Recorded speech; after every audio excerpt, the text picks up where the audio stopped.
Thank you so much for tuning back. Nevada News Live, taking a look at downtown Fargo. We're still tracking some higher level clouds over us, but otherwise clear skies for us with temperatures sitting at 64 degrees and those winds out of the north at 7 miles an hour. Still with some muggy conditions with that humidity sitting at 80% for us here in Fargo. Grand Forks are also experiencing some muggier conditions with that humidity at 81%, but for your temperatures, you're sitting on the cooler side still.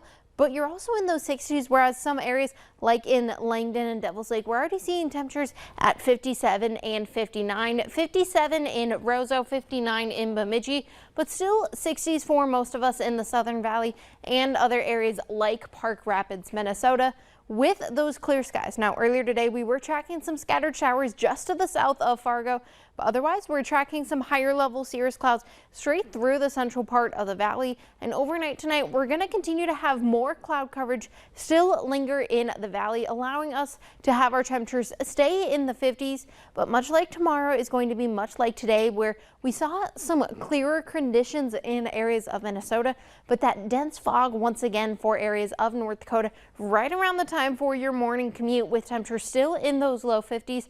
But we don't have any breezy wind, so it will be relatively calmer conditions. But once again, we wouldn't be surprised, and we are expecting a chance for some dense fog advisories for areas of North Dakota.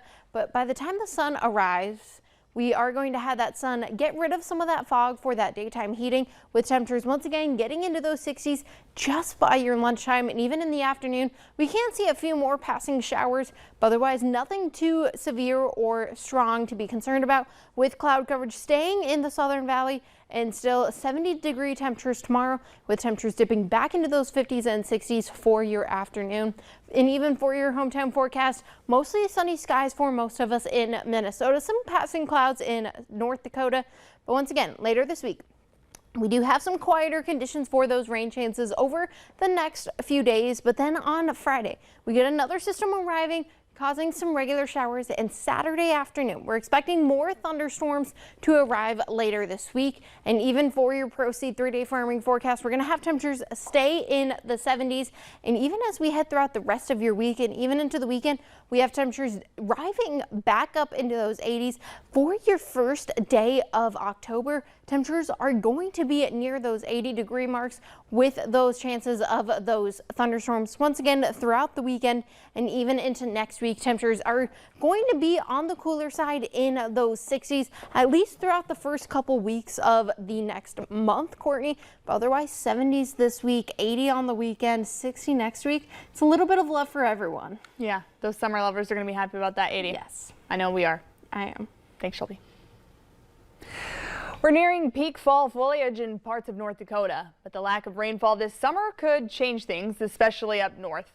36% of the state is in a drought. Experts say this causes stress on trees and could lead to an earlier and shorter window of color.